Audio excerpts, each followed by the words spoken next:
खुलुमबाय आं माइनाव बसुमतारी गिबियावनो बर' रादाब नायगिरि नोंथांमोनखौ आं सिनिलाव बरायबाय लोगोसे गोजोन फुंबिलिनि गाहाम हामलायथि बावहरबाय नोंथांमोननि थाखाय लानानै फैबाय आं गोदान मोनसे रादाब नोंथांमोना भिडिअखौ अननानै जोबजासिम नायलांदो। दिनैनि गिबि खौराङाव दङ एपीएससी मेन एग्जामाव बड'फा इउएन ब्रह्म सुपार 50 मिशननिफ्राय सा 14 बिजाथिफोरा उथ्रिसार जानो हादों। मख'नो गोनांदि बिटिआरनि बारग' गाहाय खुंगिरि प्रमद बर' बिथाङा गावनि फेसबुक पेजनि गेजेरजों उथ्रिसारनाय बिजाथिफोरनिसिम गाहाम हामलायथि बावहरदों। परबतजरा जिल्ला बर' थुनलाइ आफादनि 19थि बोसोरसालिया जथुम्मायाव क'क्राझार मुलुगसोलोंसालिनि रेजिस्ट्रार डक्टर बनबिना ब्रह्म बिथाङा बाहागो लाफैदों। मख'नो गोनांदि बिथाङा माखासे गोनां बाथ्राखौ फोरमायथिदों। लाइमोनफोरा समाज बेरेखा हाबाखौ गारना केरियार दानायाव गोसो होनांगौ होनना डक्टर बनबिना ब्रह्म बिथाङा फोरमायथिदों। बिटिसिनि गाहाय खुंगिरि हाग्रामा महिलारि बिथाङा बिबि इन्जिनियारिं कलेजाव गार्लस हस्टेल लुफुंनो अन्थाइ खाम्फा गायसनदों।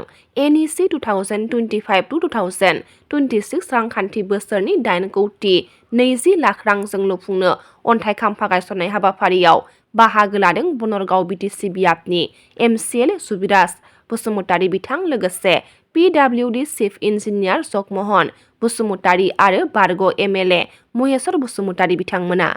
मिरु एबसुनि सेन्ट्रेल टेलेन्ट सार्च एग्जामाव 2025 मायथाइनि थाखो 10 नि कनसलेसनाव बाथौ आश्रम गोजौ फरायसालिनि मेधाघाटनि फरायसा दैथुन बसुमतारी बिथाङा टप 5 मासियाव जायगा आवग्रिनो हादों। लोगोसे थाखो 9 नि टप 3 आव बाथौ आश्रम गोजौ फरायसालि मेधाघाटनि फरायसा थरायना दितिमुनि रामसियारि बिथाङा टप 1 आव जायगा आवग्रिनो हादों।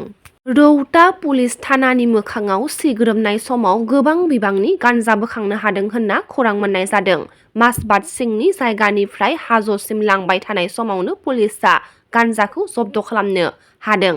मोनसे सुलुंनिफ्राय रौता पुलिस थानानि बिबानगिरि प्रणब कुमार डेकाया साब इन्सपेक्टर परिखित दासनि दैदेननायाव 15 नं माहारियारि राजा लामायाव सिग्रोमनाय समाव AA01 BK 1177 नाम्बारनि गारिनिफ्राय गुफुर पलिथिनजों 42.210 किल'ग्राम लिरथायनि गं 8 गान्जा पेकेट बोखांनो हादों होनना मिथिनो मोन्दों।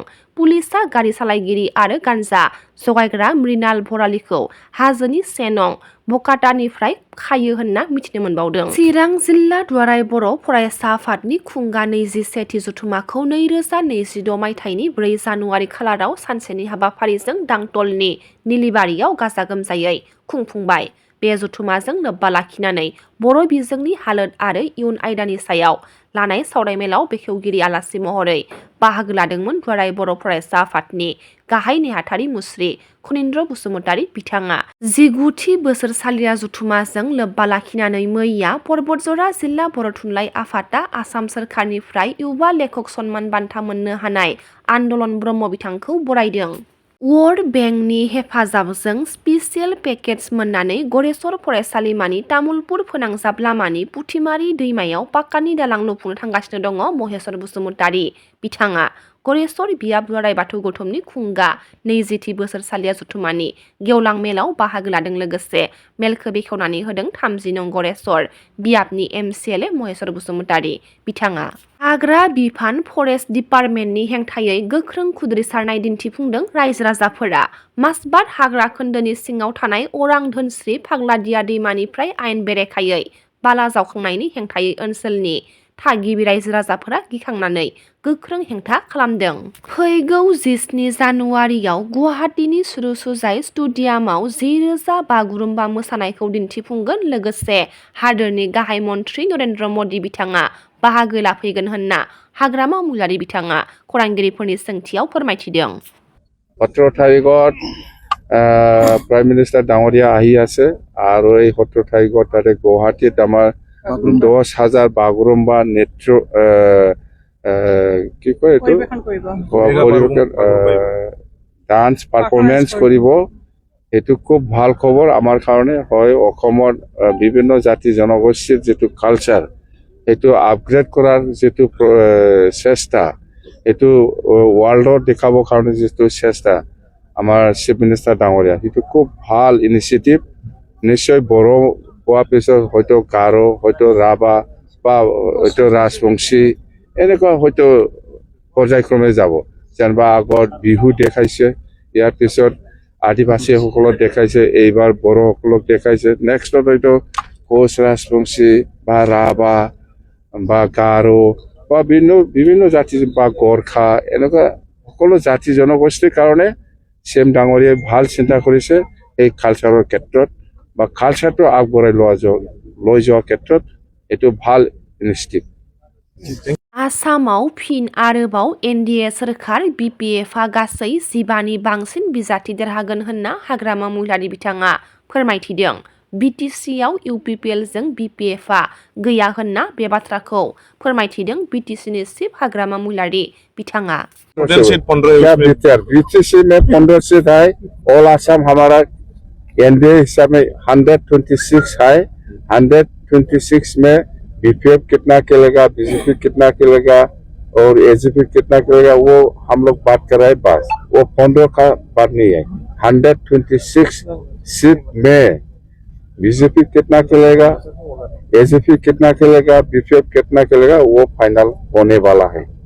सप्ताहটো एनडीए हिसाबै আমি আজি পৰাই কৰি আছে এইটো খবৰ লগাই নাই মাহৰ খালি 3 মাহ 4 মাহৰ বাকি আছে এইটো सरकार অলরেডি কন্টিনিউ एनडीए मतलब सर 15 में 15 सीट खेलेंगे बीटीआर। आज আমি কোকৰাঝাৰ বিবি ইঞ্জিনিয়াৰিং কলেজৰ যেটো ফিস্টৰি গাৰ্লছ হোস্টেল 100 কেপাচিটি এইটো আমি ফাউন্ডেশন কৰিছো আৰু এইটো পইচাটো হল এনএসি বহুত আগতে স্যাংশন হৈছিল কিন্তু হেতু সময়মতে ফাউন্ডেশন কৰিব পৰা নাই জানক দেৰিকৈ হলেও মই আজি ফাউন্ডেশন কৰিব পাৰিছো আৰু খুব ভাল লাগিছে আৰু এনেকুৱা আমাৰ বিটিসি অঞ্চলত বহুত প্ৰজেক্ট আছে যেনেকৈ আমি নতুনকৈ আমি যোৱাকালি এপ্ৰুভেল দিছে যেনেবা মিনি সেক্ৰেটাৰিয়েটৰ কাৰণে 150 crore ওদালগুৰি আৰু ইয়াৰ পিছত আমি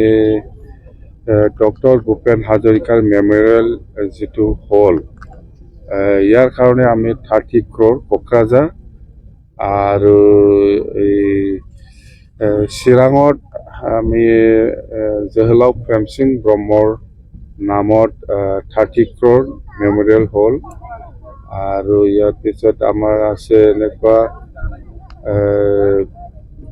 এই যে শিলাৰাই দিৱসৰ আমি হেতু ফাউন্ডেশন দিম 14 কোটি কোকৰাঝাৰ এটো শিলাৰাই মেমৰিয়েল পাৰ্ক হ'ব বা অডিটৰিয়াম যিকোনো হওক মুঠতে 14 কোটি ধৰিম মানে ধৰিছে আৰু এনেকুৱা আমাৰ বহুত প্ৰজেক্ট আছে নতুন নতুন আৰু আমি পৰিকল্পনা কৰিছো সংকোচ খেৰাইৰ কাৰণে 100 crore এটো অলৰেডি আমি প্ৰপোজাল দিছো আৰু এই পৰ্বতজোৰা টিপকায়ত 30 কোটি গুৰুদেৱ কালীচৰণ ব্ৰহ্মৰ নামত এটা ভাল অডিটৰিয়াম হল হেতু ধৰা হৈছে নতুনকৈ প্ৰপোজাল আমাৰ যাব সংকোচ খেৰাইৰ নামত 100 crore আৰু ব্ৰহ্ম ধৰ্মৰ মেমৰিয়েল এনেকুৱা ব্ৰহ্ম ধৰ্মৰ কাৰণে 100 crore এনেকুৱা আমাৰ প্ৰপোজাল আছে এটো অতি সোনকালে আমি এই প্ৰপোজালটো দিম আৰু এটো হৈ যাব ভাল থাকিলে হৈ যাব आयदाया जाबाय बर' आइजो न'आव आरो बर' आइजो बायजोआव थ' बेनि सोमोन्दै इंराजियाव Bodo women at home, Bodo women outside in public दा जों नायनो थाङोबा जोंनि समाजखौ बिफा गाहाय समाज होननानै सानोब्लाबो बाहेरा भारतनि गुबुन आइजोफोरजों कम्पेयार खालामोबा रुजुनानै नायोब्ला बर' आइजोफोरखौ बा जोंनि सा सानजानि आइजोफोरखौ बिराद एम्पावार्ड होननानै साननाय जायो नाथाय जों गोबां समावनो नुयो बर' आइजोफ्रा गाव गावनि न'आव गोबां बिबान बानोब्लाबो गोबां रेसपन्सिबिलिटिस लायोब्लाबो आरो गाव गावनि गामि बा ससाइटियाव गोबां रेसपन्सिबिलिटिस लायोब्लाबो पलिटिक्स बा लिडारशिपनि रलाव बाराद्राय नुनो मोना दा जोङो बे दिन्थिगासे थुनफावथाय बादायलायनायनि गेजेरजों जोङो बे आयदानि सायाव एसे क्रिटिकल थिंकिं आरो अवेयारनेस सोमजिहोनो थाखाय मोनसे